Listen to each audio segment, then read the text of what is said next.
आदरणीय अध्यक्ष महोदय, मैं आपको धन्यवाद देना चाहती हूं कि इस महत्वपूर्ण मुद्दे पर आपने मुझे बोलने का मौका दिया। ये अलग बात है कि सत्ता पक्ष के लोग सब मेरे बोलने से पहले ही भाग गए। आइए आइए, आपको देख के मैं खुश थी कि आप वापस आ गए। सबसे पहले मैं उन सैनिकों, उन जवानों, उन अफसरों को नमन करना चाहती हूँ जो हमारे देश के रेगिस्तानों में, हमारे देश के घने जंगलों में, बर्फीले पहाड़ियों पे हमारी देश की रक्षा करते हैं, जो हर पल देश के लिए अपनी जान देने के लिए तैयार रहते हैं। 1948 से लेकर अब तक, जब से पाकिस्तानी रेडर्स ने कश्मीर पे हमला किया, तब से लेकर अब तक हमारे देश की अखंडता की रक्षा करने में उनका बड़ा योगदान है। हमारी आज़ादी अहिंसा के आंदोलन से हासिल हुई, लेकिन जैसे मैंने कहा, उसको कायम रखने के लिए हमारी सेना का बहुत बड़ा योगदान है। अध्यक्ष महोदय, कल मैं सदन में बैठी हुई सबके भाषण सुन रही थी। आदरणीय रक्षा मंत्री महोदय ने बोला, सत्ता पक्ष के कई मंत्रियों ने बोला। 1 घंटे का रक्षा मंत्री जी का लंबा भाषण था। सुनते सुनते एक बात मुझे बहुत खटक रही थी।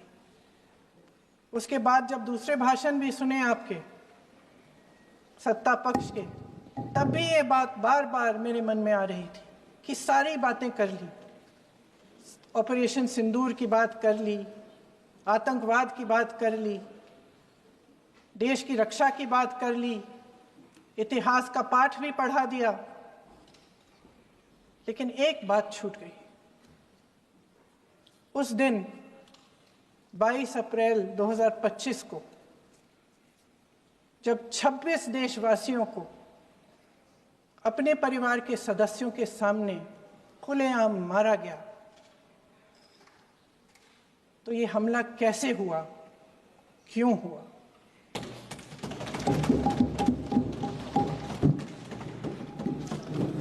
अध्यक्ष महोदय,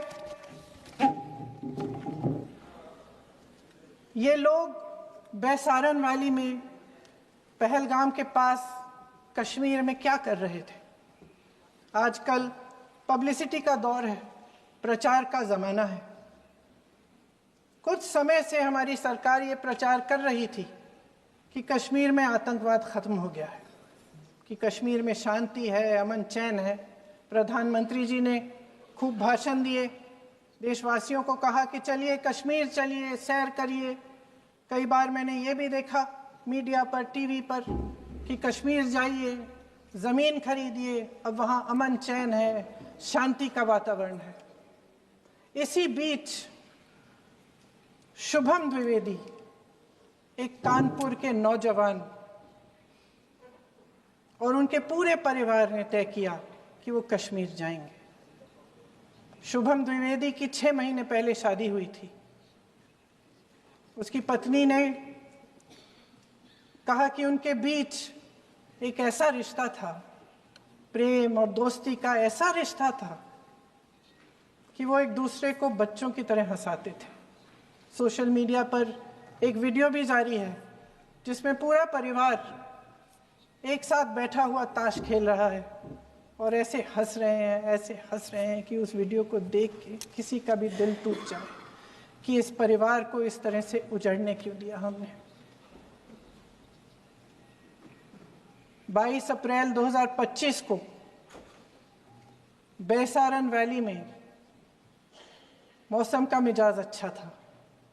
जैसे हर रोज़ लगातार 1000 से 1500 लोग वहाँ पहुँचते थे, उसी तरह से उस दिन भी तमाम पर्यटक वहाँ पहुँचे। वहाँ का रास्ता आसान नहीं है अध्यक्ष महोदय जी, जंगल से जाना पड़ता है, पहाड़ों के बीच जाना पड़ता है, घोड़े से जाना पड़ता है। ये परिवार वहां पहुंचे, मौसम सुहाना था, उनके बच्चे ट्रैम्पोलिन पे खेल रहे थे, कोई जिपलाइन कर रहा था, कोई चाय पी रहा था, तो कोई कश्मीर की सुंदर वादियों की ठंडी हवा का मजा ले रहा था। शुभम अपनी पत्नी के साथ एक स्टॉल पे खड़े थे। तभी अचानक 4 आतंकवादी जंगल में से निकलते हैं और शुभम को वहीं अपनी पत्नी के सामने मार डालते हैं। उसके बाद वे वहां से पूरे वैली में 1 घंटे के लिए लोगों को चुन चुन कर मारते हैं। किसी के पति को अपनी पत्नी के आंखों के सामने, किसी के पिता को अपने बेटे के सामने, चुन चुन कर 26 लोगों को मार डालते हैं। शुभम की पत्नी घबराकर वहां से भागने की कोशिश करती है, अपनी जान बचाने के लिए जंगल की तरफ दौड़ती है। वहां पता चलता है कि तमाम लोग जंगल की तरफ दौड़े हैं और अपनी जान बचाने की कोशिश कर रहे हैं। कोई अपने बेटे का हाथ पकड़ के पहाड़ों पर घसीटता हुआ जा रहा है, कोई कश्मीरी घोड़े वालों और गाइडों की मदद लेते हुए चले जा रहा है। कोई रास्ता नहीं है, कोई तरीका नहीं है, लेकिन किसी न किसी तरह से शुभम की पत्नी के शब्दों में किसी ऐसी शक्ति ने हमको बचा कर रखा कि हमें किसी न किसी तरह से हम अकेले नीचे पहुंचे। और मैं उनके लफ्ज पढ़ना चाहती हूं, क्योंकि उन्होंने कहा कि इस पूरे समय जब 1 घंटे के लिए चुन चुन कर भारतीय नागरिकों को मारा जा रहा था, इस पूरे समय उसे एक सुरक्षाकर्मी नहीं दिखा, एक सैनिक नहीं दिखा।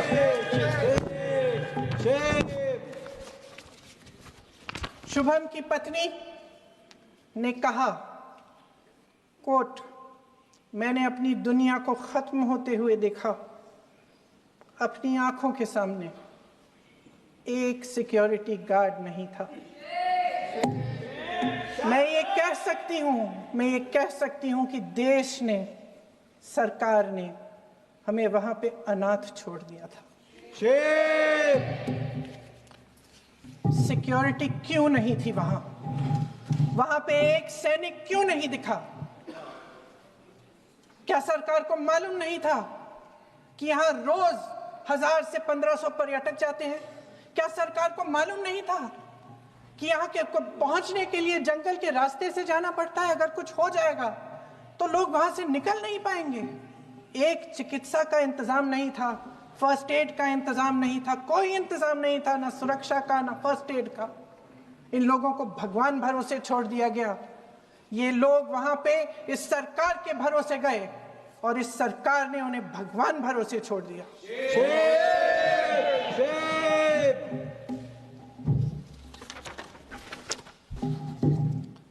मैं पूछना चाहती हूं, ये किसकी जिम्मेदारी थी? इस देश के नागरिकों की सुरक्षा की जिम्मेदारी किसकी है? क्या इस देश के प्रधानमंत्री की नहीं है? क्या इस देश के गृह मंत्री की नहीं है? क्या इस देश के रक्षा मंत्री की नहीं है? क्या एनएसए की नहीं है? अध्यक्ष महोदय, पहलगाम हमले से सिर्फ 2 हफ्ते पहले हमारे गृह मंत्री महोदय जी कश्मीर गए थे। किस लिए गए थे? जो सुरक्षा की व्यवस्था है इसको देखने के लिए गए थे, इसको रिव्यू करने के लिए गए थे। और उन्होंने वहां कहा कि आतंकवाद पर विजय प्राप्त हुई है। ये 2 हफ्ते पहले है। 3 महीने बाद JNK के गवर्नर साहब एक आम इंटरव्यू में ऐसे ही चलते चलते कह देते हैं कि हाँ, बैसारन वैली में बहुत लापरवाही हुई और इसके लिए मैं जिम्मेदारी लेता हूँ। ऐसे ही चलते चलते, और वो बात होती है, खत्म भी वहां होती है और वहीं खत्म हो जाती है। उनसे जिम्मेदारी ली भी नहीं जाती, कोई सवाल नहीं उठाता, कोई जवाब नहीं देता। अध्यक्ष महोदय, उस हमले की जिम्मेदारी एक आतंकवादी गुट जिसका नाम टीआरएफ है थोड़े दिनों बाद लेती है। कौन है ये टीआरएफ? 2019 में ये गुट बना। 2020 में इसने कश्मीर में आतंकवाद का काम शुरू कर दिया और 2020 अप्रैल 2020 से लेकर 22 अप्रैल 2025 तक इन्होंने 25 आतंकवादी हमले किए। गृह मंत्री महोदय ने जब यूपीए सरकार के समय के आतंकवादी हमले गिने तो लगभग 25 गिनवाए थे अभी अपने भाषण में। इस गुट ने कश्मीर में 25 हमले 2020 और 2025 के अंदर एक पूरी लिस्ट है इन हमलों की। मेरे पास इतना समय नहीं है इसलिए मैं एक एक को नहीं पढ़ना चाहती, लेकिन मैं इतना कहूंगी कि इनमें रियासी का हमला भी था 2024 का, जिसमें 9 लोग मारे गए और 41 लोग घायल हुए। कुल मिलाकर 2020 से लेकर 22 अप्रैल 2025 तक टीआरएफ ने 41 सेना और सुरक्षा कर्मियों की हत्या की, 27 सिविलियंस की हत्या की और 54 लोगों को घायल किया था। भारत सरकार ने टीआरएफ को आतंकवादी संगठन का दर्जा कब दिया? 2020 में दिया, 2021 में दिया, 2022 में दिया, 2023 में दिया। 3 साल बाद, 3 सालों के लिए ये आतंकवादी गतिविधियां कर रहे हैं और आप इनको आतंकवादी संगठन तब कहते हैं 2023 में। इसकी क्या वजह थी? ये सब सरकार के संज्ञान में था और आप मुझे बताना चाहते हैं, सत्ता पक्ष के नेता बताना चाहते हैं कि ये सब आपके संज्ञान में था, लेकिन कोई भी एक ऐसी एजेंसी नहीं है हमारी सरकार की जिसको पता चला कि ऐसा हमला, ऐसा भयानक हमला होने जा रहा है हमारे देश में, कि पाकिस्तान में बैठे हुए इस हमले की योजना बन रही है कि हम भारत जाके हैवानियत करेंगे, 26 लोगों को मार डालेंगे और हमें पता ही नहीं है। क्या ये हमारी एजेंसियों की विफलता है कि नहीं है? ये बहुत बड़ी विफलता है, एक बहुत बड़ी विफलता है। जानते थे कि ये गुट है, जानते थे कि 5 सालों से ये आतंकवादी हमले कर रहा है, अध्यापकों को मारा, आर्मी के बड़े बड़े अफसरों को मारा, आम जनता को मार डाला, पुलिस वालों को मार डाला, और आप इन पे निगरानी नहीं रख रहे थे। और ये जो एजेंसियां हैं इनकी जिम्मेदारी कौन लेगा? क्या आईबी चीफ ने अपना इस्तीफा दिया? क्या किसी ने इस्तीफा दिया? गृह मंत्री जी के कार्य क्षेत्र में आता है इंटेलिजेंस ब्यूरो। क्या गृह मंत्री जी ने इस्तीफा दिया? इस्तीफा छोड़िए, जिम्मेदारी ली।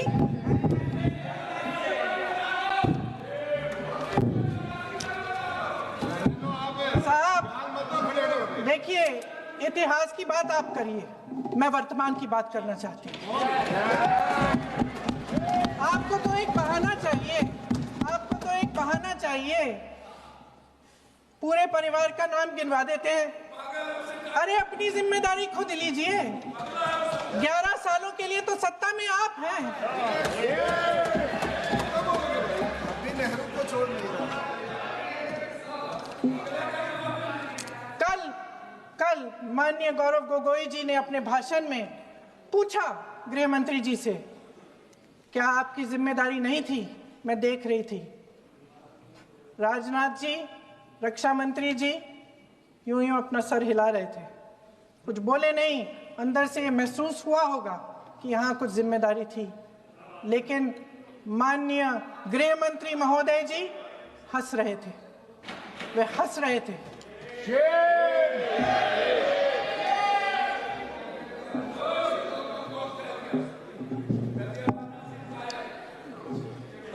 अध्यक्ष महोदय, कल सत्ता पक्ष और आज भी सत्ता पक्ष के नेताओं ने 2008 के मुंबई के हमलों का जिक्र किया, बार बार कहा कि मनमोहन सिंह जी की सरकार ने कुछ नहीं किया। ये तो जानकारी होगी ना कि उसी समय जब वो आतंकवादी हमला चल रहा था तभी उन आतंकवादियों को मार डाला था, एक बचा था और उसको भी फांसी दे दी थी 2012 में। महाराष्ट्र के मुख्यमंत्री ने इस्तीफा दिया, देश के गृह मंत्री ने जिम्मेदारी लेकर इस्तीफा दिया। एक जवाबदेही थी पब्लिक के प्रति, एक जवाबदेही थी इस देश की जनता के प्रति, इस देश की धरती के प्रति।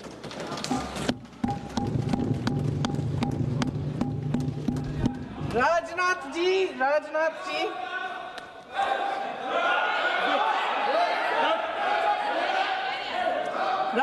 जी तो पुलवामा, उरी और पठानकोट के समय गृह मंत्री रहे थे।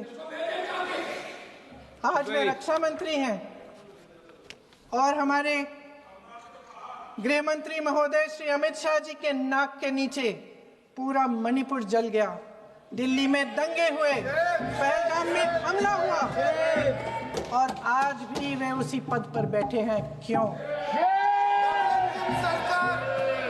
अध्यक्ष महोदय, बमबारी से अखबारों के हेडलाइन बनते हैं, मगर कहानी सुरक्षा में की चूक में भी है। आज देश खोखले भाषण नहीं सुनना चाहता, देश जवाब चाहता है, तसल्ली चाहता है कि सच उससे छिपाया नहीं जाएगा। देश जानना चाहता है कि उस दिन अप्रैल 22, 2025 को क्या हुआ और क्यों हुआ। आप तो खुद अपनी पीठ थपथपाने में लगे रहते हैं। सेना, देश, संसद से सच छुपाते हैं। ऑपरेशन सिंदूर जब शुरू हुआ, हम सब ने समर्थन किया, सब एकजुट होकर खड़े हो गए इस देश के लिए। दोबारा होगा, दोबारा खड़े हो जाएंगे। अगर हमारे देश पे हमला होता है तो यहाँ इस सदन में किसी भी पार्टी का हो, कोई भी हो, सब आपका समर्थन करेंगे। और हमें अपनी सेना पर गर्व है कि उन्होंने इस बार भी दृढ़ता से लड़ाई लड़ी, धैर्य से लड़ाई लड़ी, वीरता से लड़ाई लड़ी। लेकिन इस ऑपरेशन का सिंदूर का क्रेडिट, उसका श्रेय तो हमारे प्रधानमंत्री जी चाहते हैं। सही भी है, ठीक है, सही है, श्रेय ले। ओलंपिक्स में हमारा मेडल आता है, उसका भी श्रेय लेते हैं। लेकिन सिर्फ श्रेय लेने से नहीं होता नेतृत्व, जिम्मेदारी भी लेनी पड़ती है।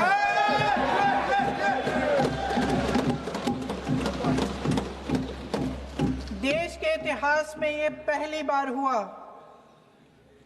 देश के इतिहास में ये पहली बार हुआ कि जंग होते होते ही रुक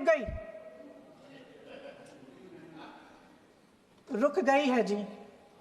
और इस रुकावट का ऐलान हमारी सरकार, हमारी सेना नहीं करती, अमेरिका के प्रेसिडेंट करते हैं, अमेरिका के राष्ट्रपति करते हैं। ये हमारे प्रधानमंत्री महोदय की गैर जिम्मेदारी का सबसे बड़ा प्रतीक है। आज गृह मंत्री जी ने इस बात पर उल्लेख किया, उन्होंने कहा, उनके शब्दों में उन्होंने कहा कि पाकिस्तान के पास शरण में आने के बजाय कोई चारा ही नहीं था। आपने शरण दिया क्यों? वो आते हैं आपके देश के अंदर, लोगों को मार डालते हैं और आप उनको शरण दे रहे हैं। क्यों दिया शरण? इसका जवाब क्यों नहीं दिया एक भी भाषण में? जैसे ये बात उठी, शरण की बात की, हमारे गृह मंत्री जी ने इतिहास में चले गए। नेहरू ने क्या किया, इंदिरा गांधी ने क्या किया, यहां तक कि मेरी मां के आंसुओं तक चले गए। लेकिन इस सवाल का जवाब नहीं दिया कि ये सीज फायर हुआ क्यों, ये जंग रुका क्यों, और तब क्यों रुका जब दुश्मन के पास कोई चारा नहीं था हमारे श्रेय में आने के बजाय। क्यों रुका ये जंग? इसका जवाब नहीं दिया। धन्यवाद। आप देंगे?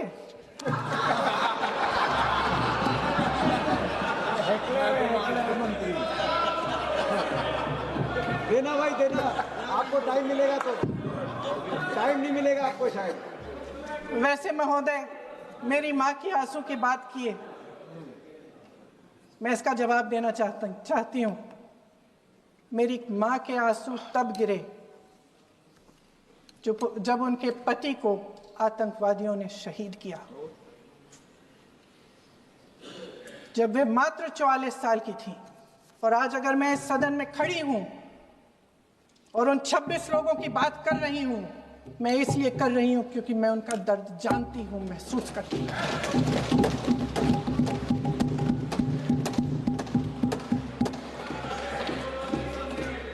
अध्यक्ष महोदय, मैंने कहा कि देश का नेतृत्व सिर्फ उपलब्धियों का श्रेय लेने से मजबूत नहीं होता। सफलता और विफलता दोनों की जिम्मेदारी लेने से बुलंद होता है। ये सोने का ताज नहीं है, कांटों का ताज है। अध्यक्ष महोदय, जब सरकार झूठी और कायर हो तो वे बहादुर से बहादुर सेना के साहस और पराक्रम को भी कमजोर कर देती है। देश को प्रतिशोध के साथ साथ सबके प्राणों की रक्षा का प्रण चाहिए। सेना की शक्ति के साथ सरकार की सच्चाई भी चाहिए। महान देशभक्त शहीद इंदिरा गांधी जी, जिन्होंने सफल कूटनीति के बल पर अमेरिका के राष्ट्रपति निक्सन का मुकाबला करके पाकिस्तान का विभाजन करवाया, बांग्लादेश बनाया, 1 लाख पाकिस्तानी सैनिकों को आत्मसमर्पण करने पर मजबूर किया, उन्होंने कभी इसका श्रेय लेने की कोशिश नहीं की।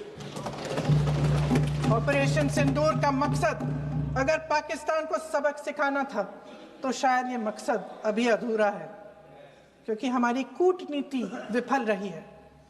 इसका प्रमाण यही है कि ऑपरेशन सिंदूर के बाद एक पाकिस्तानी जनरल, जिसके हाथ खून से रंगे थे, अमेरिका के राष्ट्रपति के साथ बैठकर लंच खा रहे थे। अगर ऑपरेशन सिंदूर का मकसद आतंकवाद को खत्म करने का था तो पाकिस्तान को संयुक्त राष्ट्र के आतंकवाद विरोधी समिति का अध्यक्ष चुने जाने से इस मकसद को धक्का लगा है। इसकी जिम्मेदारी कौन लेगा? क्या हमारे प्रधानमंत्री लेंगे? क्या उनमें ये हिम्मत है? नहीं है। अगर इस ऑपरेशन के दौरान हमारे जहाजों का नुकसान नहीं हुआ तो सदन में इसे साफ साफ कहने से क्या डर है? क्यों नहीं कहा है? कल भी रक्षा मंत्री जी ने कहा कि हमारे इंफ्रास्ट्रक्चर का नुकसान नहीं हुआ, तो जहाजों के बारे में भी बता दें, साफ साफ बता दें, क्या हर्ज है? सच्चाई तो है। सवालों से बचने के लिए ये सरकार हमेशा प्रयास करती है। इसकी राजनीतिक कायरता बेमिसाल है। देशवासियों के प्रति जवाबदेही का एहसास ही नहीं है। सच्चाई ये है कि इनके दिल में जनता के लिए कोई जगह नहीं है। सब राजनीति है, सब पीआर है, सब प्रचार है, सब पब्लिसिटी है। देश की जनता के लिए आपके हृदय में कुछ नहीं रहा।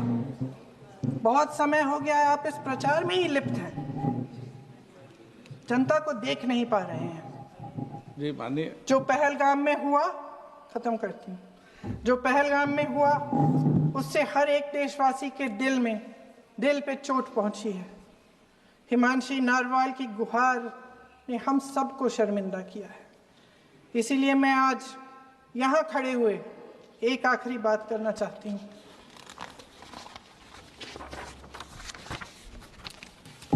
इस सदन में लगभग सभी के पास सुरक्षा है, सुरक्षा की व्यवस्था है।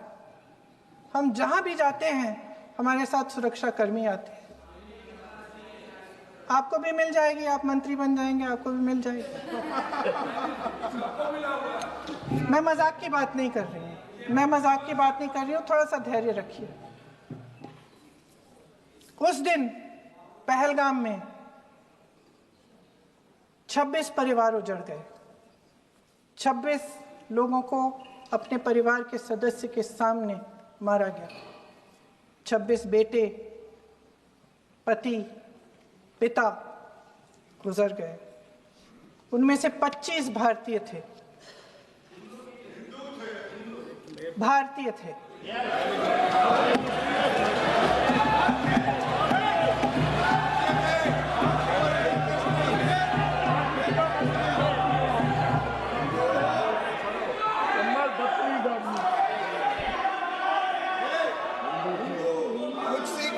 जितने भी लोग बैसारन वैली में थे और जो 25 भारतीय मारे गए, उनके लिए कोई सुरक्षा नहीं थी, कोई सुरक्षा नहीं थी। आप कितनी भी ऑपरेशन कर डालें, आप इस सच्चाई के पीछे छुप नहीं सकते, इसे नकार नहीं सकते। आपने उनको सुरक्षित नहीं किया। कोई शर्म नहीं है, कोई शर्म नहीं है, कोई शर्म नहीं है और ना कभी होगी। सुन लीजिए, सुबह भी मैं शिव मंत्र बोल के आई हूं। इनको क्या पता शिव मंत्र क्या है? शिव मंत्र इनका खत्म कर लूं अपना भाषण। शिव मंत्र। मैं एक बार उन 25 भारतीयों के मैं एक बार उन 25 भारतीयों के नाम इस सदन में पढ़ना चाहती हूं, ताकि यहां बैठे हर सदस्य को यह एहसास हो कि वे भी हमारी तरह इंसान थे, किसी राजनीतिक बिसात के मोहरे नहीं थे। वे भी इस देश के बेटे थे, वे भी इस देश के शहीद हैं। उनके परिजनों के प्रति हम सब की जवाबदेही बनती है।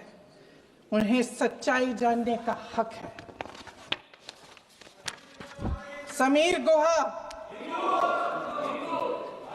भारतीय, बिट्टन अधिकारी, मनीष रंजन, हेमंत सुहास जोशी, विनय नारवाल, सुशील नथनियल, अतुल श्रीकांत मोने, सैयद आदिल हुसैन शाह, नीरज वानी, एन रामचंद्रन, संजय लक्ष्मण लेले, मानिए प्लीज। दिनेश अग्रवाल, दिलीप दिल से, प्रशांत कुमार सतपति, JS चंद्रमौली।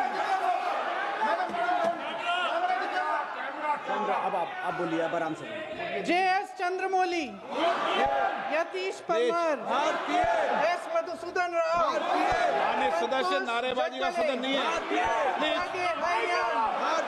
शैलेश कलाटिया, ये तरीका ठीक नहीं है आपका।